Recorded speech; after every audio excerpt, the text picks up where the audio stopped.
प्यारे बीएसटीसी के अभ्यर्थियों, राजस्थान जी के ट्रेनिंग परिवार में आप सभी का दिल खोलकर स्वागत है। दोस्तों, आपकी तैयारी में मैं आज आपके सामने लेकर आया हूं राजस्थान एक परीक्षा से संबंधित 51 महत्वपूर्ण प्रश्नों की बात करेंगे दोस्तों आज की इस क्लास में।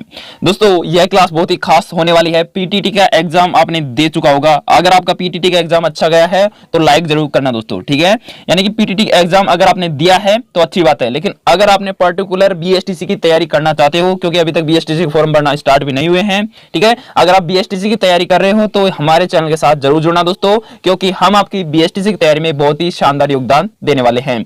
तो आज से यानी कि आज से जहां तक आप ये वीडियो देख रहे हो, यानी कि आप ये मान लीजिए मैं आपके लिए हर रोज टॉपिक वाइज 50 से ज्यादा प्रश्नों की बात करूंगा, यानी कि 50, 51, 52 प्रश्नों की बात करूंगा हर रोज, ठीक है। डेली मैं आपके लिए टॉपिक वाइज एमसीक्यू लेकर आऊंगा और व्याख्या सहित उनके बारे में आपको बताऊंगा, ठीक है। और मैंने ये खुद ये मेरे हाथों से बनाई हुई पीडीएफ है दोस्तों, और मैं आपके सामने इनको पेश कर रहा हूं, ठीक है।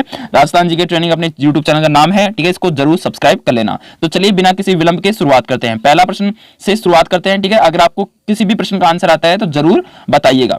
पहला प्रश्न कह रहा है कि राजस्थान के किस शहर को सीवी रमन ने आइलैंड ऑफ ग्लोरी नाम दिया है? तो राजस्थान के कौन सा शहर है जिसको आइलैंड ऑफ ग्लोरी नाम दिया है सीवी रमन ने? दोस्तों, इंपॉर्टेंट प्रश्न है और कई बार एग्जाम में पूछा जा चुका है। दोस्तों, आइलैंड ऑफ ग्लोरी है वो अपने किसको दिया गया है? जयपुर शहर को कहा है सर सीवी रमन ने, ठीक है दोस्तों। सीवी रमन कौन थे? सीवी रमन दोस्तों वैज्ञानिक थे, एक साइंटिस्ट थे, ठीक है। ये बात आपको यहां से पता होनी चाहिए। इनको नोबेल प्राइज भी मिला हुआ है, ठीक है। इसी के साथ दूसरा इंपॉर्टेंट प्रश्न है कि 70 डिग्री पूर्वी देशांतर किस जिले से होकर गुजरता है? दोस्तों, 70 डिग्री पूर्वी देशांतर आपसे पूछ ले किस जिले से होकर गुजरता है, तो आपको बताना है जैसलमेर जिले से होकर गुजरता है 70 डिग्री पूर्वी देशांतर, ठीक है, याद रहेगा। और उत्तरी देशांतर किस जिले से होकर गुजरता है, ये बात आपसे पूछ ले तो आपको क्या बताओगे दोस्तों? यानी कि जैसलमेर की स्थिति के बारे में आपसे पूछ लेना, तो जैसलमेर की स्थिति के बारे में आप बताओगे 26 डिग्री 01 मिनट, ठीक है। 26 डिग्री 01 मिनट से लेकर के 28 डिग्री 02 मिनट उत्तरी अक्षांश तथा 69 डिग्री 30 मिनट, ठीक है। पूर्वी देशांतर की बात आ रही है, लेकिन ये वाला कौन सा है? ये वाला अपने उत्तरी देशांतर है, ठीक है, ठीक है। उत्तरी देशांतर पूछ रहे जैसलमेर के बारे में, तो आपको बताना है 26 डिग्री 01 मिनट से 28 डिग्री 02 मिनट तक अपने उत्तरी देशांतर किसका? जैसलमेर का। लेकिन 70 डिग्री पूर्वी देशांतर पूछ रहा है, तो पूर्वी देशांतर के बारे में अगर बात करें ना तो जैसलमेर का ही है, लेकिन कितने से लेकर कितना है? ये अपनी 69 डिग्री 30 मिनट से लेकर के 72 डिग्री 15 मिनट तक अपने क्या है? अपने पूर्वी देशांतर फैला हुआ अपने जैसलमेर में, ठीक है। ये बातें आपको पूछनी है, ठीक है। अगर आपसे 72 डिग्री 15 मिनट भी पूछ लेना तो भी आपको राइट आंसर जैसलमेर टिक करना है, ठीक है। आशा है कि आपको समझ में आ रहा होगा। चलिए इसी के साथ अगले प्रश्न की बात करते हैं। अगला इंपॉर्टेंट प्रश्न कह रहा है कि ऐतिहासिक स्थल जाबालीपुर की आधुनिक पहचान क्या है? तो ऐतिहासिक स्थल जाबालीपुर की जो आधुनिक पहचान है वो आपसे पूछ रहे क्या है? तो जाबालीपुर की दोस्तों जो आधुनिक पहचान है, यानी कि जाबालीपुर किस शहर को कहा गया है या फिर किस जिले को कहा गया है वर्तमान में? दोस्तों, जाबालीपुर अपने जालोर को कहा गया, ठीक है। पहले जालोर को जाबालीपुर के नाम से जाना जाता था, ठीक है। प्राचीन काल में जालोर को जाबालीपुर के नाम से जाना जाता था, ठीक है। और दोस्तों, जालोर में एक दुर्ग है, उसको दोस्तों अपने किस नाम से जाना जाता है? स्वर्णगिरी कहा जाता है, ठीक है। स्वर्णगिरी दुर्ग, ठीक है। कहीं आप जैसलमेर का नाम ले लो, ठीक है, लेकिन स्वर्णगिरी जो दुर्ग है वो अपने जालोर में स्थित है। जालोर से संबंधित मैंने ये बातें आपको बताई है। अगला प्रश्न है कि अंग्रेजों ने खालिस्तान के आगे अंग्रेजों ने अधीन राजस्थान का पुराना नाम क्या था? यानी कि अंग्रेजों के अधीन राजस्थान का जो पुराना नाम था वो क्या था दोस्तों? वो आप सबको पता है, बिल्कुल, राजपूताना अंग्रेजों के अधीन पुराना नाम था। आप सभी को पता होगा कि राजपूताना शब्द का प्रयोग सर्वप्रथम किसने किया था? तो जॉर्ज थॉमस ने किया था। किसने किया था? जॉर्ज थॉमस के द्वारा सबसे पहले अपने राजस्थान जो राजपूताना शब्द है उसका प्रयोग किया गया था। और कब किया गया था? आप सबको पता है 1800 ईस्वी में किया गया था। कब किया गया था? 1800 ईस्वी में किया गया था, ठीक है। राजपूताना एजेंसी भी कहा गया था, ठीक है। राजपूताना एजेंसी कहा गया था, ठीक है। और विलियम फ्रैंकलिन ने 1805 में military memories of mister Charles Thomas में इसका उल्लेख किया है, ठीक है। ये राजपूताना शब्द का जो उल्लेख है वो military memories of mister Charles Thomas में किसने किया था? विलियम फ्रैंकलिन ने किया था। चलिए, ये बातें अगर आपको नहीं पता तो आपको सिर्फ इतनी बातें याद रखनी है कि जो अंग्रेजों के अधीन जो राजस्थान का पुराना नाम था वो राजपूताना था, ठीक है। जॉर्ज थॉमस ने सबसे पहले राजपूताना शब्द की उत्पत्ति की, यानी कि सबसे पहले राजपूताना शब्द का आविष्कार किया था। ये मान सकते हैं। कब किया था? 1800 ईस्वी में किया था, ठीक है। बस इतनी सी बातें आपको यहां से पता होनी चाहिए। चलिए इसी के साथ अगले प्रश्न की बात करें। अगला इंपॉर्टेंट प्रश्न है कि राजस्थान शब्द का प्रयोग सर्वप्रथम किसने किया था? बिल्कुल, यानी कि राजपूताना शब्द का प्रयोग तो हम जानते हैं कि भाई जॉर्ज थॉमस ने किया था, लेकिन राजस्थान शब्द का सर्वप्रथम प्रयोग किसके द्वारा किया गया था? राजस्थान शब्द का सर्वप्रथम प्रयोग दोस्तों आपसे पूछ लेना तो आपको बताना है कर्नल जेम्स टोड के द्वारा। किसके द्वारा? कर्नल जेम्स टोड के द्वारा राजस्थान शब्द का प्रयोग सबसे पहले किया गया था। और किस पुस्तक में किया गया था? तो the annals and antiquities of Rajasthan. क्या कहोगे? The annals annals and antiquities of Rajasthan में सर्वप्रथम किया गया था। और कब किया गया था 1829 ईस्वी में किया गया था। ठीक है, 1829 ईस्वी में किया गया था। ये बातें आपको यहां से पता होनी चाहिए। चलिए दोस्तों, अगला प्रश्न कह रहा है कि राजस्थान स्थापना दिवस मनाया जाता है। तो आप सबको पता है कि राजस्थान स्थापना दिवस कब मनाया जाता है, बिल्कुल 30 मार्च को मनाया जाता है। लेकिन 30 मार्च ऑप्शन में कहां पे है, ये रहा 30 मार्च सेकंड ऑप्शन में है, तो राइट आंसर आ जाएगा सेकंड। ठीक है, राजस्थान का जो स्थापना दिवस है वो 30 मार्च 1949 को हुआ था। ठीक है, 30 मार्च 1949 को राजस्थान का स्थापना दिवस मनाया गया था। ठीक है, 49 को, ठीक है, राजस्थान की स्थापना हुई थी, तभी सही 30 मार्च को प्रतिवर्ष राजस्थान दिवस के रूप में मनाया जाता है।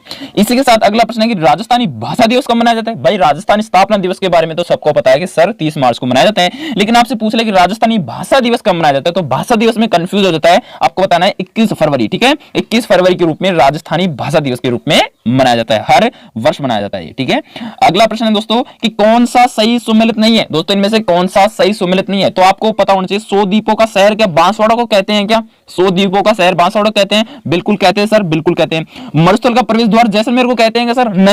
नहीं, जैसलमेर को नहीं कहते सर, किसको कहते हैं? जोधपुर को कहते हैं। जोधपुर को कहते हैं क्या? मरुस्थल का प्रवेश द्वार, लेकिन यहाँ पे जैसलमेर दे रखा है, यही अपना राइट आंसर आ जाएगा। नीला शहर दोस्तों जोधपुर को कहते हैं, बिल्कुल। राजस्थान में जिब्राल्टर अजमेर को कहते हैं, बिल्कुल सही है दोस्तों। ठीक है, तो इसमें राइट आंसर आ जाएगा, वो अपने सेकंड नंबर के आ जाएगा कि ये अपना सही सुमेलित नहीं है। चलिए अगला प्रश्न है कि राजस्थान नामकरण किसने अपनी प्रसिद्ध कृति में किया। तो राजस्थान शब्द का जो नामकरण है वो किसके द्वारा अपनी प्रसिद्ध कृति में किया गया था? तो आप सबको पता है कि कर्नल जेम्स टोड के द्वारा राजस्थान शब्द का जो राजस्थान शब्द है उसका सर्वप्रथम प्रयोग किया गया था। और कौन सी कृति में किया गया था? तो कर्नल, आप सुनना, मैं आपके लिए बोल रहा हूं। ठीक है, तो कर्नल जेम्स टोड थे, उनको घोड़े वाले बाबा के नाम से भी जानते हैं। ठीक है, सबको पता है। ठीक है, तो कर्नल जेम्स टोड ने 1829 में लंदन से प्रकाशित annals and antiquities of Rajasthan, ठीक है, लंदन से प्रकाशित हुई थी annals and antiquities of Rajasthan, central and western Rajput state of India में राजस्थान शब्द का सर्वप्रथम प्रयोग किया गया था। ठीक है, सबको पता चल जाएगा कि किस में किया गया था। तो annals and antiquities of Rajasthan, जिसको central and western Rajput state of India में राजस्थान शब्द का प्रयोग सर्वप्रथम किया गया था। और विक्रम संवत दोस्तों 682, विक्रम संवत 682 बसंतगढ़ शिलालेख जो सिरोही में है उसमें राजस्थानी यादित्य शब्द का प्रयोग हुआ है। किसका हुआ है? राजस्थानी यादित्य शब्द का प्रयोग हुआ है। कहां पे? 1882 का जो बसंतगढ़ शिलालेख था ना उसमें राजस्थानी यादित्य शब्द का प्रयोग हुआ है राजस्थान के लिए। ठीक है, और मोहनत नैन से की ख्यात है दोस्तों वीर भाण। ठीक है, वीर भाण के राजरूपक ग्रंथ में भी राजस्थान शब्द का प्रयोग हुआ है। ठीक है, राजरूपक ग्रंथ की बात करें तो उसमें भी राजस्थान शब्द का प्रयोग हुआ है। यहाँ पे 3 जगह पर राजस्थान शब्द का नामकरण हुआ है दोस्तों। सबसे पहले तो कर्नल जेम्स टोड, ठीक है, वर्तमान की बात करें तो कर्नल जेम्स टोड के द्वारा सर्वप्रथम किया गया था। ठीक है, इसके अलावा बसंतगढ़ शिलालेख में पूछ ले तो राजस्थानी यादित्य दोस्तों, मेरे को जो लिखने की समस्या दोस्तों मैं लिख नहीं सकता, इसलिए मैं आपको बोलकर सुना रहा हूं। अगर आपको थोड़ी सी तकलीफ होगी दोस्तों, लेकिन आप सह लेना, मैं आपको बोल के सुना रहा हूं। अगर आपके जो कान हैं वो अगर स्थिर हैं तो आप आसानी से सुन सकते हो। ठीक है, क्या बताओ दोस्तों, एक बार वापस बोल रहा हूं। विक्रम संवत 682 में बसंतगढ़ शिलालेख से, बसंतगढ़ कहां पे है? सिरोही में है। उस शिलालेख में दोस्तों राजस्थानी यादित्य शब्द का प्रयोग हुआ है राजस्थान के लिए। कौन का? राजस्थानी यादित्य शब्द का प्रयोग हुआ है राजस्थान के लिए। और दूसरी बात, मोहनत नैन से की एक ख्यात है राजरूपक। ठीक है, राजरूपक, उसमें भी राजस्थान शब्द का प्रयोग हुआ है, यानी कि 3 बार राजस्थानी शब्द का प्रयोग हुआ है, कर्नल जेम्स टोड के द्वारा, और एक तो बसंतगढ़ शिलालेख के द्वारा, और एक अपने राजरूपक ग्रंथ में। ठीक है, ये बातें आपको मैं बताने वाला था और मैंने बता दी। ठीक है, चलिए इसी के साथ अगले प्रश्न की बात करें। अगला प्रश्न, निम्नलिखित में से किसको राजस्थान का मैनचेस्टर कहा जाता है? बिल्कुल, मैनचेस्टर तो आप सबको पता होना चाहिए, भीलवाड़ा को मैनचेस्टर कहा जाता है राजस्थान का। ठीक है, मैनचेस्टर किसे कहते हैं दोस्तों? मैनचेस्टर का अर्थ होता है वस्त्र नगरी, कपड़ों की नगरी, टेक्सटाइल सिटी, अब्रक नगरी, टाउनलैंड्स, वस्त्र निर्यातक शहर। ये सभी के सभी दोस्तों उपनाम अपने किसके हैं? भीलवाड़ा के हैं। ठीक है, भीलवाड़ा का उपनाम दोबारा सुन लीजिए, राजस्थान का मैनचेस्टर कहते हैं, वस्त्र नगरी कहते हैं, टेक्सटाइल सिटी कहते हैं, अब्रक नगरी कहते हैं, टाउनलैंड्स कहते हैं। टाउनलैंड्स क्या कहते हैं? टाउन लैंड्स भी कहते हैं दोस्तों भीलवाड़ा को, टाउन लैंड्स के अलावा वस्त्र निर्यातक शहर भी कहते हैं। ठीक है, राजस्थान का सबसे बड़ा वस्त्र निर्यातक शहर कौन सा है? भीलवाड़ा है, यानी कि वस्त्र बनते हैं इसलिए इसको मैनचेस्टर कहा जाता है। इसके अलावा अगला इंपॉर्टेंट प्रश्न है दोस्तों, अगला इंपॉर्टेंट प्रश्न क्या कह रहा है, देखिए कि 1800 ईस्वी में किस विद्वान ने प्रथम बार वर्तमान राजस्थान क्षेत्र के लिए राजपूताना का उपयोग किया था? दोस्तों राजपूताना शब्द से आपके लिए इंपॉर्टेंट प्रश्न बनेगा, जरूर बनेगा। ठीक है, तो बनेगा तो आपको याद रखना है कि 1800 ईस्वी में किस विद्वान ने प्रथम बार वर्तमान राजस्थान क्षेत्र के लिए राजपूताना का प्रयोग किया था? बिल्कुल आपको बताना है जॉर्ज थॉमस। यहाँ पे राइट आंसर किसका आएगा? जॉर्ज थॉमस का आएगा। ठीक है, जॉर्ज थॉमस, हाँ कर्नल जॉर्ज थॉमस आएगा, टोड नहीं आएगा, ठीक है, जॉर्ज थॉमस इसका राइट आंसर है, ऑप्शन नंबर बी, ठीक है।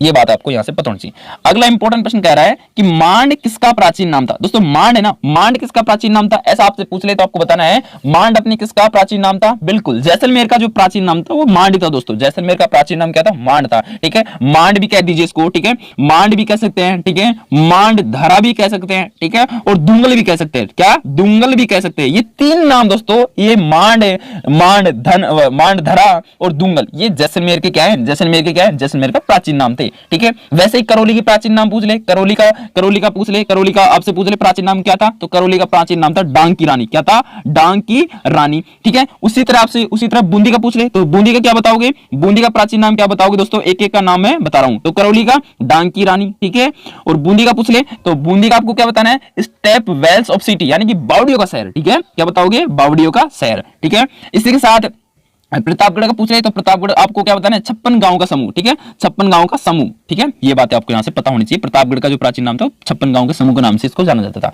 ठीक है, या 56 मैदान कह सकते हैं, 56 मैदानों का समूह, ठीक है।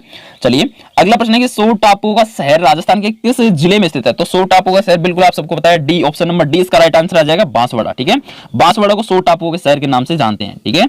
अगला 14वां प्रश्न है कि राजस्थान के किस शहर को बावड़ी का शहर कहते हैं। अभी बताया मैंने, अभी आपको बताया किसको कहते हैं, बूंदी को कहते हैं राजस्थान का, ठीक है। और सबसे बड़ी बावड़ी वो दौसा में आवानेर की बावड़ी, ठीक है, याद रहेगा। चलो इसी के साथ दोस्तों बूंदी से एक प्रश्न बन सकता है कि छोटी कांसी भी कहते हैं, हिंडन ज्वेलरी ऑफ राजस्थान भी कहा जाता है, ठीक है, यानी कि जो बूंदी है उसको छोटी कांसी के नाम से भी जाना जाता है, ठीक है, छोटी कांसी, और हिंडन ज्वेल ऑफ राजस्थान भी कहा जाता है इंग्लिश में, ठीक है। इसी के साथ अगला प्रश्न है कि नाथ द्वारा का मूल नाम क्या था। इनमें से नाथ द्वारा का मूल नाम आपसे पूछ ले तो क्या बताना है आपको दोस्तों, नाथ द्वारा का जो मूल नाम था ना वो आपसे पूछ ले तो आपको बताना है बेझिझक सिहाड़। सिहाड़ अपने राजस्थान के नाथ द्वारा का मूल नाम था पहले, और नाथ द्वारा कहां पे आप सबको पता है, राजस्थान जिले में है, ठीक है, जो बनास नदी के किनारे बसा हुआ है, ठीक है। इसका मूल नाम क्या था, सिहाड़ था, क्या था, सिहाड़, याद रहेगा, सिहाड़, ठीक है। और जहां पे श्रीनाथ जी का भव्य मंदिर भी है दोस्तों, ठीक है। और फरवरी 1672 को मंदिर का निर्माण मेवाड़ महाराणा राज सिंह के समय करवाया गया था, ठीक है। जो अपने नाथ द्वारा में श्रीनाथ जी का मंदिर का निर्माण किसके द्वारा करवाया गया था, राज सिंह के द्वारा करवाया गया था, मेवाड़ महाराणा, ठीक है। और कब करवाया गया था, 1672 में करवाया गया था। आशा करता हूं कि आपको इतनी चीजें समझ में आई होगी, ठीक है। अगला प्रश्न है सूर्य नगरी किसका नाम है। दोस्तों सूर्य नगरी किसका नाम है, आपसे पूछ ले सूर्य नगरी किसका नाम है, तो आपको बताना है जोधपुर का, जोधपुर का नाम है वो सूर्य नगरी के नाम से जाना जाता है, जोधपुर को याद रहेगा, सूर्य नगरी अपने जोधपुर का नाम है। इसी तरह आपसे पूछ ले सूर्य नगरी पूछ ले या फिर नीला शहर पूछ ले, ब्लू सिटी पूछ ले, ठीक है, सन सिटी पूछ ले, तो आपको बताना है सूर्य नगरी, ठीक है। और गुलाबी नगरी पूछ ले, गुलाबी नगरी तो अपना जयपुर है ही, ठीक है। इसी के साथ झील की नगरी पूछ ले, झील की नगरी अपनी कौन सी है, उदयपुर है ही, ठीक है। चलो अगला प्रश्न की बात कर लेते हैं अब। चलो किस शहर को राजस्थान का औद्योगिक शहर कहते हैं। बिल्कुल इंपॉर्टेंट प्रश्न है, पूछ सकता है आपसे, राजस्थान का औद्योगिक शहर, बिल्कुल। अगला जो इसका जो राइट आंसर है वो कोटा आ जाएगा, ठीक है, कोटा राजस्थान का। नंदग्राम भी कोटा कहते हैं, औद्योगिक शहर भी कोटा कहते हैं, शिक्षा नगरी भी कोटा कहते हैं, राजस्थान का कानपुर भी कोटा कहते हैं, ठीक है। कोटा के कौन कौन से नाम है दोस्तों, याद रखना, नंदग्राम, औद्योगिक शहर, शिक्षा नगरी, राजस्थान का कानपुर, ये अपने कोटा को कहते हैं। अगला किस स्थान को राजस्थान का व्योमकाश यानी कि वर्क्योस्क कहा जाता है, सॉरी दोस्तों, यानी कि किस स्थान को राजस्थान का वरियोस्क कहा जाता है। तो वरियोस्क अपने किस शहर को कहा जाता है, ये अपने कहा जाता है, आपको पता होना चाहिए, माउंट आबू कहा जाता है, ठीक है। माउंट आबू को राजस्थान का क्या कहता है, ठंडा स्थान होने के कारण इसको राजस्थान का वरियोस्क कहा जाता है, वरियोयास्क कहा जाता है, ठीक है। चलो अगला प्रश्न है कि बीकानेर का प्राचीन नाम क्या था। बीकानेर का प्राचीन नाम आपसे पूछ ले, बिल्कुल बीकानेर का प्राचीन नाम दोस्तों मैं आपको बताने जा रहा हूं, जांगल। जांगल बीकानेर का प्राचीन नाम था, ठीक है, जांगल बीकानेर का प्राचीन नाम था, ठीक है, याद रहेगा। और उदयपुर और चित्तौड़गढ़ का पूछ ले तो उदयपुर और चित्तौड़गढ़ का था सीवी, ठीक है, सीवी किसका था, उदयपुर का था और चित्तौड़गढ़ का था, ठीक है। और इसी के साथ अगर आपसे पूछ ले कि जो अपने वो था जैसे कि हम कहते हैं कि मरु किसका था, मारवाड़ का, किसका था, मारवाड़ में क्या आता है, मारवाड़ में अपने जोधपुर आता है, ठीक है, जोधपुर का प्राचीन नाम मरु था, ठीक है, मरु, ठीक है, याद रहेगा। चलो इसी के साथ अगले प्रश्न की बात करते हैं। तो अगला प्रश्न भी इंपॉर्टेंट है। अगला प्रश्न कह रहा है कि राजस्थान का कौन सा जिला डांग की रानी के नाम से प्रसिद्ध है। तो मैंने आपको बताया था करौली जिले को डांग की रानी के नाम से जाना जाता है, आप सबको इसके बारे में पता है, ठीक है। डांग की रानी के नाम से करौली को जाना जाता है, ठीक है। और अलवर को किसके नाम से जाना जाएगा, अलवर को, तो अलवर को अपने कुरु के नाम से जाना जाएगा, कुरुक्षेत्र भी कह सकते हैं, कुरु, ठीक है, कुरु के नाम से जाना जाता था अलवर को। और मत्स्य तो है ही, मत्स्य तो इसका नाम है ही, और कुरु के नाम से भी अलवर को जाना जाता था। भरतपुर, धौलपुर और करौली को सोरसन प्रदेश भी कहा जाता है। देखो करौली के अलावा करौली को डांग की रानी तो कहा जाता था। इसके अलावा भरतपुर, धौलपुर और करौली को, तीनों को संयुक्त रूप से सोरसन प्रदेश के नाम से जाना जाता था, ठीक है। बीकानेर को जांगल के नाम से जाना जाता था, ठीक है। और पाली को पल्लिका या पाली का नाम से जाना जाता था, पाली को पल्लिका या पल्लिका के नाम से जाना जाता था। अगला प्रश्न है घंटी हुआ शहर। बिल्कुल आपसे पूछ सकता है घंटी हुआ शहर किसे कहा जाता है, तो घंटी हुआ शहर आपसे पूछ रहे हैं ना, बिल्कुल झालरापाटन कहा जाता है। तो अपनी झालरापाटन कहां पे, झालावाड़ में, झालावाड़ में है झालरापाटन, ठीक है। इनको घंटी हुआ शहर के नाम से जाना जाता था। याद रहेगा ये नाम है दोस्तों जो आपको पता होना चाहिए। सिटी ऑफ बेल के नाम से, घंटी हुआ शहर के नाम से अपने झालरापाटन को जाना जाता है। जैसे व्हाइट सिटी के नाम से अपने उदयपुर को जाना जाता है, सन सिटी के नाम से अपने सन सिटी कह दीजिए, ब्लू सिटी कह दीजिए, नीला शहर कह दीजिए, जोधपुर को जाना जाता है, पिंक सिटी यानी गुलाबी नगरी के नाम से अपने जयपुर को जाना जाता है। चलिए अगला प्रश्न भी दोस्तों बेहद इंपॉर्टेंट है। कह रहा है कि वर्तमान राजस्थान के कौन से क्षेत्र महाभारत काल में जांगल देश के नाम से जाने जाते थे। बिल्कुल मैंने आपको इनके बारे में पहले ही बता दिया कि जांगल क्षेत्र के अंतर्गत बीकानेर और जोधपुर आते थे, ठीक है। तो बीकानेर और जोधपुर आप छांट लीजिए, तो ऑप्शन नंबर बी इसका राइट आंसर आ जाएगा, ठीक है। चलो अगले क्षेत्रफल की दृष्टि से देश का सबसे बड़ा राज्य कौन सा है, तो क्षेत्रफल की दृष्टि से अभी तक बात करी यानी कि 1 नवंबर 2000 से 1 नवंबर 2000 से क्षेत्रफल की जो 1 नवंबर 2000 तक मध्य प्रदेश था, ठीक है। मध्य प्रदेश था क्षेत्रफल की दृष्टि से राजस्थान का यानी कि क्षेत्रफल की दृष्टि से भारत का सबसे बड़ा राज्य था। लेकिन 1 नवंबर 2000 बाद के बाद मध्य प्रदेश से छत्तीसगढ़ राज्य अलग हो गया, ठीक है। इसी के आधार पर अलग हो गया तो एमपी छोटा पड़ गया, तो एमपी छोटा पड़ गया तो राजस्थान अपने फर्स्ट नंबर पर आ गया। तो अब तक राजस्थान में अब तक जो क्षेत्रफल की दृष्टि से देश का सबसे बड़ा राज्य है वो है राजस्थान, ठीक है। पहले कौन था, पहले था अपने 1 नवंबर 2000 तक कौन था, अपने एमपी था, मध्य प्रदेश था।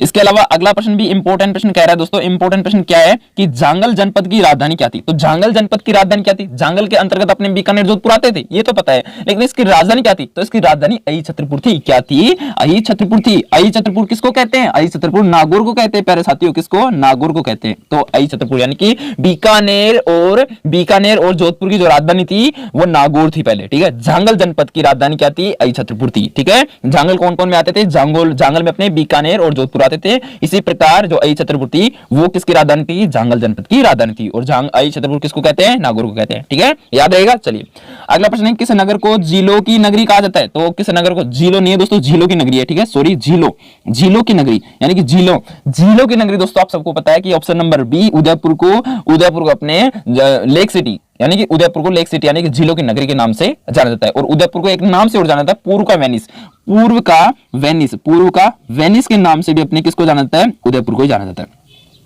अगला प्रश्न है राजस्थान का हार्ट यानी कि राजस्थान का हृदय किस जिले को कहा जाता है, भाई सबको पता है इसके बारे में, तो एक बच्चे को पता है कि राजस्थान का हार्ट है वो अपने अजमेर को कहा जाता है, गुरुजी अजमेर को कहा जाता है, बिल्कुल सही आंसर है, ठीक है। चलो अगला प्रश्न है कि भीनमाल का प्राचीन नाम क्या था, बिल्कुल भीनमाल का प्राचीन नाम आपसे पूछ सकता है कि भीनमाल का जो प्राचीन नाम था वो क्या था, तो आपसे पूछ ले कि भीनमाल का जो प्राचीन नाम था वो क्या था, तो आपको बताना है, आपको क्या बताना है, श्रीमाल अपने भीनमाल का प्राचीन नाम था, ठीक है, श्रीमाल अपने भीनमाल का प्राचीन नाम था। अगला प्रश्न चित्तौड़ का प्राचीन नाम क्या था, ये दोस्तों प्राचीन नाम में ज्यादा क्यों ऐड कर रहा हूं दोस्तों, क्योंकि प्राचीन नाम से ही ज्यादातर प्रश्न बनते हैं। आप कोई सी भी एग्जाम को उठाकर देख लेना, प्राचीन नाम से संबंधित प्रश्न आपको जरूर देखने को मिलेंगे। तो चित्तौड़ का प्राचीन नाम क्या था, भीनमाल, तो अपने भीनमाल का प्राचीन नाम श्रीमाल था। चित्तौड़ का प्राचीन नाम आप सबको पता है क्या था, बिल्कुल सीवी था। क्या था, सीवी अपने चित्तौड़, जिस चित्तौड़ हो गया उदयपुर का इसका प्राचीन नाम था। मरु अपने मारवाड़ जोधपुर का था, जांगल बीकानेर का था, ठीक है, चित्रकूट अपने चित्तौड़गढ़ का था, ठीक है। चलिए अगला प्रश्न है कि भारत के कुल क्षेत्रफल का राजस्थान द्वारा आच्छादित प्रतिशत है, यानी कि भारत के कितने क्षेत्रफल में राजस्थान फैला हुआ है, तो आपको बताना है 10.41%, यानी कि 100 में से मेरे प्यारे दोस्तों 10.41% क्षेत्र में अपने 100% में से 10.41% क्षेत्र अपने किसका है, राजस्थान का है, भारत के। अगला काठल नाम किससे संबंधित है दोस्तों, काठल नाम आपसे पूछ रहे किससे संबंधित है, तो आपको बताना है, बेझिझक आपको बताया दोस्तों, काठल अपने प्रतापगढ़ को कहा जाता था, प्रतापगढ़ को काठल, ठीक है, क्यों कहा जाता, माई नदी के क्षेत्र को काठल कहते हैं, तो इसलिए माई नदी अपने प्रतापगढ़ जिले में बहती है, तो इसलिए काठल नाम अपने प्रतापगढ़ से संबंधित पड़ गया। अगला प्रश्न है कि राजस्थान का भौगोलिक क्षेत्रफल कितना है, बिल्कुल राजस्थान का भौगोलिक क्षेत्रफल आपसे पूछ सकता है, तो आपको बताना है राजस्थान का जो भौगोलिक क्षेत्रफल है वो मेरे प्यारे दोस्तों वो कितना है, वो आपको बताना है राजस्थान का भौगोलिक क्षेत्रफल। तो आपको कितना बताओगे आप, बिल्कुल आपको बताना है 3,42,239 वर्ग किलोमीटर अपने राजस्थान का भौगोलिक क्षेत्रफल है, ठीक है, याद रहेगा, ठीक है। चलिए अगला राजस्थान का क्षेत्रफल किस देश के क्षेत्रफल के लगभग बराबर है, तो राजस्थान का जो क्षेत्रफल है दोस्तों वो अपने किस देश के क्षेत्रफल के लगभग बराबर है, ऐसा आपसे पूछ रहे हैं, तो आपको क्या बताना है, तो आपको बताना है दोस्तों राजस्थान का जो क्षेत्रफल है वो अपने पोलैंड देश के बराबर है, पोलैंड जो देश है उसके बराबर है, ठीक है, पोलैंड अपने जो यूरोप के देश है, यूरोपियन देश है पोलैंड, ठीक है, उसके बराबर है, ठीक है। राजस्थान का क्षेत्रफल कांगो हो गया, वियतनाम हो गया, फिनलैंड हो गया, पोलैंड, ठीक है, कांगो, वियतनाम, फिनलैंड, पोलैंड इनके बराबर है, ठीक है, इनके बराबर है। और न्यूजीलैंड ब्रिटेन से 1.5 गुना बड़ा है, ठीक है, न्यूजीलैंड हो गया और ब्रिटेन हो गया, इनसे तो 1.5 गुना बड़ा है, ठीक है। नेपाल बांग्लादेश से 2.3 गुना बड़ा है, श्रीलंका से तो 5 गुना बड़ा है, और स्विट्जरलैंड से 8 गुना बड़ा है, स्विट्जरलैंड से तो 8 गुना बड़ा है, ठीक है। अपना कौन सा? राजस्थान। ये इतनी बातें आपको यहां से पता होनी चाहिए। अगला प्रश्न है कि राजस्थान राज्य की आकृति क्या है? तो राजस्थान राज्य की आकृति आप सबको पता है दोस्तों, राजस्थान राज्य की जो आकृति है वो विषम कोणीय है, विषम कोणीय है, विषम कोणीय है अपने राजस्थान की, विषम कोणीय चतुर्भुज, ठीक है, जिसको रोमबास के नाम से जानते हैं। किसको? रोमबास के नाम से जानते हैं। रोमबास की आकृति अपने राजस्थान की, ठीक है, याद रहेगा। चलिए, किसके अनुसार है? यानी कि जो विषम कोणीय चतुर्भुज है ये अपने पतंगाकार, जो पतंगाकार आकृति होती है उसको भी विषम कोणीय चतुर्भुजाकार की होती है, पतंगाकार आकृति, ठीक है। ये किसके अनुसार है? टीएच हैंडले के अनुसार, टीएच हैंडले के अनुसार है पतंगाकार आकृति। अगला प्रश्न है दोस्तों कि विश्व में राजस्थान किस गोलार्ध में स्थित है? तो विश्व में राजस्थान है दोस्तों वो अपने किस गोलार्ध में है? उत्तर पूर्वी गोलार्ध में अपने राजस्थान बसा हुआ है, विश्व के अकॉर्डिंग, ठीक है। राजस्थान राज्य की उत्तर से दक्षिण की लंबाई आपसे पूछे, राजस्थान राज्य की उत्तर से दक्षिण की लंबाई आपसे पूछ ले तो आपको दोस्तों क्या बताओगे आप? बिल्कुल, राजस्थान राज्य की जो उत्तर से दक्षिण की लंबाई है वो अपने 826 किलोमीटर, उत्तर से दक्षिण मतलब ऐसे सीधी, ठीक है। ये कितनी? 826 है, ठीक है, याद रहेगा ना। चलो, अगला प्रश्न है दोस्तों कि अच्छा, तो 826 तो अपने राजस्थान के उत्तर से दक्षिण हो गए, लेकिन दोस्तों इधर की जो लंबाई है, इधर मतलब कि पूर्व से पश्चिम जो लंबाई है वो है 869। कितनी? 869, ठीक है, याद रहेगा। चलो, अगला प्रश्न है कि राजस्थान की पूर्व से पश्चिम चौड़ाई और उत्तर से दक्षिण लंबाई में अंतर है। तो राजस्थान की पूर्व से पश्चिम चौड़ाई और उत्तर से दक्षिण जो लंबाई में जो अंतर है, 20 का अंतर है, ठीक है। मैंने आपको बताया 869 तो इधर से इधर है, ठीक है।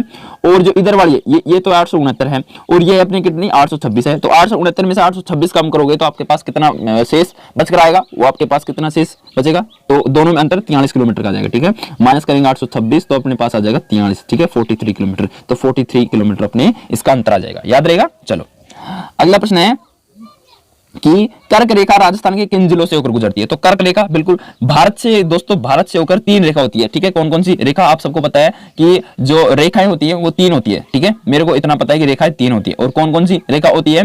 कर्क रेखा होती है, मकर रेखा होती है और विषुवत रेखा होती है, ठीक है। और इनमें से भारत से होकर सिर्फ कर्क रेखा ही गुजरती है और भारत के राजस्थान से होकर भी कर्क रेखा गुजरती है, क्योंकि भारत के अंदर ही राजस्थान है। तो आपको बताना है कि कर्क रेखा राजस्थान के किन जिलों से होकर गुजरती है। हम राजस्थान को मद्देनजर रखते हुए बताएं तो बांसवाड़ा और डूंगरपुर से होकर गुजरती है कर्क रेखा, ठीक है, याद रहेगा। बांसवाड़ा के तो बीच में से होकर गुजरती है और डूंगरपुर के सिर्फ छूती है, डूंगरपुर को थोड़ा सा छूती है, ठीक है।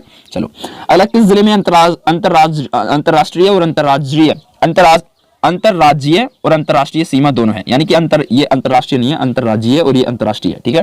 यानी कि किस जिले में अंतरराज्यीय और अंतरराष्ट्रीय सीमा दोनों है? यानी अंतरराज्य क्या होती है? यानी कि एक राज्य से दूसरा राज्य टच हो रहा हो, ठीक है। और अंतरराष्ट्रीय क्या होती है? एक देश से दूसरा देश टच हो रहा हो। तो आपको बताना है कि किस जिले में अंतरराष्ट्रीय और अंतरराज्यीय सीमा दोनों है, दोनों से टच हो रहा है वो। तो दोस्तों अपने दोनों से तो एक ही शहर टच हो रहा है, उसका नाम है बाड़मेर दोस्तों आप सबको पता है कि अपने किससे टच हो रहा है? ये अपने किससे हो रहा है? बाड़मेर गुजरात से हो रहा है टच, इधर से, तो ठीक है, गुजरात से हो रहा है। और उधर से अपने किससे? उधर से देश में अपने पाकिस्तान से टच हो रहा है, ठीक है। चलो, अगला प्रश्न है कि निम्न में से किस राज्य की सीमा राजस्थान के साथ साझा नहीं करती? तो ऐसा कौन सा राज्य है जिसकी सीमा राजस्थान से साझा नहीं करती, उसके बारे में आपको बताना है। तो निम्न में से ऐसा कौन सा राज्य है जिसकी सीमा राजस्थान से साझा नहीं करती? तो दोस्तों आपको पता है कि पंजाब की करती है, उत्तर प्रदेश करती है, हरियाणा करती है, लेकिन दिल्ली की साझा नहीं करती, ठीक है, दिल्ली के साथ साझा नहीं करती, ठीक है। और ज्यादा पूछ ले कि ज्यादा किसकी सीमा साझा करती है, तो ये मैं आपको बताने वाला हूं अभी आगे, ठीक है। तो अगला प्रश्न है कि राजस्थान की अंतरराज्यीय है दोस्तों, अंतरराष्ट्रीय नहीं है, राजस्थान की अंतरराष्ट्रीय है, हाँ अंतरराष्ट्रीय सीमा पर स्थित जिलों का उत्तर से दक्षिणतम सही क्रम बताइए, अंतरराष्ट्रीय जिलों का। तो अंतरराष्ट्रीय जिलों का बताएं दोस्तों, तो अंतरराष्ट्रीय जिले हैं दोस्तों, यानी कि जो पाकिस्तान से सटे हुए हैं, ठीक है, ये कह सकते हैं हम इसके बारे में। तो इसका जो यानी कि जो उत्तर से दक्षिणतम क्रम है, यानी कि इधर से लेकर इधर तक का क्रम, यानी कि हम इसको ऐसे देख सकते हैं इस तरह से।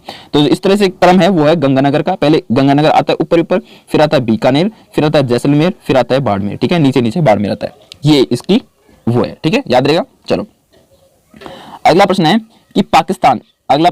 कि पाकिस्तान की सीमा रेखा को सर्वाधिक स्पर्श करने वाला राजस्थान का जिला कौन सा है? यानी कि पाकिस्तान की सीमा रेखा को सर्वाधिक स्पर्श करने वाला जो राजस्थान का जिला है वो कौन सा है, वो आपसे पूछ ले तो उसके बारे में आपको बताना है। जैसलमेर जिला सबसे ज्यादा रेखा सीमा बनाता है किसके साथ? पाकिस्तान के साथ। किसके साथ बनाता है? पाकिस्तान के साथ बनाता है।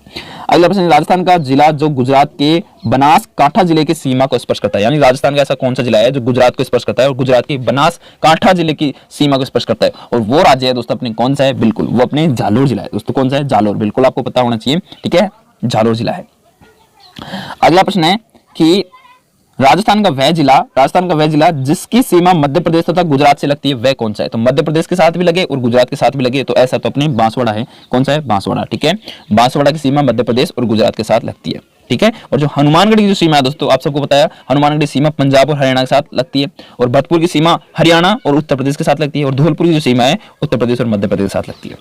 अगला है कि राजस्थान का जिला जो उत्तर प्रदेश में मध्य प्रदेश के साथ सीमा रखता है, यानी कि राजस्थान का जिला जो उत्तर प्रदेश और मध्य प्रदेश के साथ सीमा रखता है, और वो कौन सा जिला, वो दोस्तों वो जिला आपसे पूछ ले तो आपको क्या बताना है, वो आपको बताना है कि राजस्थान का जिला जो उत्तर प्रदेश और मध्य प्रदेश के साथ सीमा रखता है, ठीक है, मध्य प्रदेश के साथ भी सीमा रखता है, तो वो जिला है दोस्तों अपने कौन सा, धौलपुर, ठीक है, कौन सा, धौलपुर।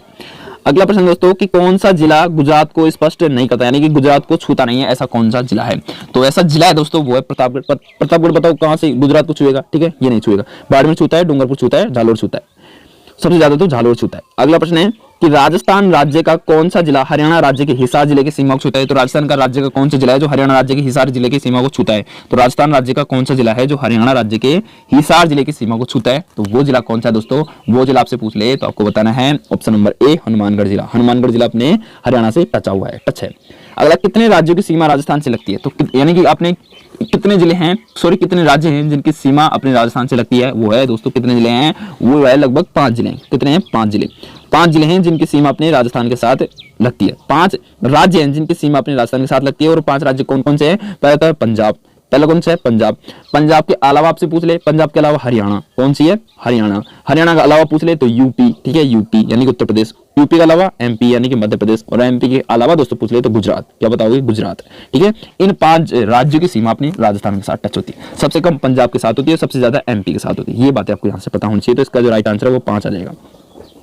अगला प्रश्न है कि राजस्थान की स्थलीय सीमा कितने किलोमीटर लंबी है। तो राजस्थान की जो स्थलीय सीमा की लंबाई है वो कितने किलोमीटर की दोस्तों, वो अपने 5920 किलोमीटर। स्थलीय सीमा को मतलब है दोस्तों स्थलीय सीमा यानी कि कुल लंबाई उसकी, राजस्थान की जो स्थलीय सीमा है उसकी लंबाई, ठीक है, वो 5920 किलोमीटर है। और 1070 तो अपनी कौन सी है, जो पाकिस्तान के साथ है, अंतरराष्ट्रीय सीमा है वो तो, ठीक है। और लास्ट प्रश्न है मेरे प्यारे साथियों कि पाली जिले की सीमा कितने जिलों से लगती है। तो पाली जिला है दोस्तों, उसकी सीमा है ना वो 8 जिलों के साथ लगती है, और झालोर की अपने 7 जिलों के साथ लगती है। तो सर्वाधिक है ना, सर्वाधिक जो सीमा रेखा बनाता है वो पाली है। कौन है, पाली है। पाली है वो सबसे ज्यादा 8 जिलों के साथ सीमा लगाता है। 8 जिले कौन कौन से, ध्यानपूर्वक सुनना, अजमेर, बाड़मेर, जालोर, जोधपुर, नागौर, राजसमंद, सिरोही, उदयपुर, ठीक है। और जो नागौर है वो 7 जिलों के साथ लगाता है, और सबसे कम क्या बोलूं, नागौर के बाद आपसे पूछ ले अजमेर लगाता है, ठीक है। अजमेर 6 जिलों के साथ सीमा लगाता है। तो video, thank you for watching this video, यानी कि आपका वीडियो देखने के लिए बहुत बहुत धन्यवाद। लाइक जरूर करना, शेयर जरूर भी करना, और सब्सक्राइब करके जरूर जाना दोस्तों। अगर आपको कैसी लगी ये वीडियो नीचे कमेंट के माध्यम से भी जरूर बताकर जाना, ठीक है। इसकी पीडीएफ फाइल डाउनलोड करने के लिए आप टेलीग्राम चैनल को जरूर ज्वाइन कर सकते हैं, जिसका लिंक आपको नीचे डिस्क्रिप्शन बॉक्स में मिल जाएगा, ठीक है। मैं रोज आपको ऐसे ही 50-50 प्रश्नों की वीडियो आपके लिए लाता रहूंगा, ठीक है, आपके लिए जो हेल्पफुल साबित होगी, ठीक है। मिलते हैं अगली वीडियो के साथ, तब तक के लिए जय हिंद, जय भारत, जय राजस्थान। Thank you.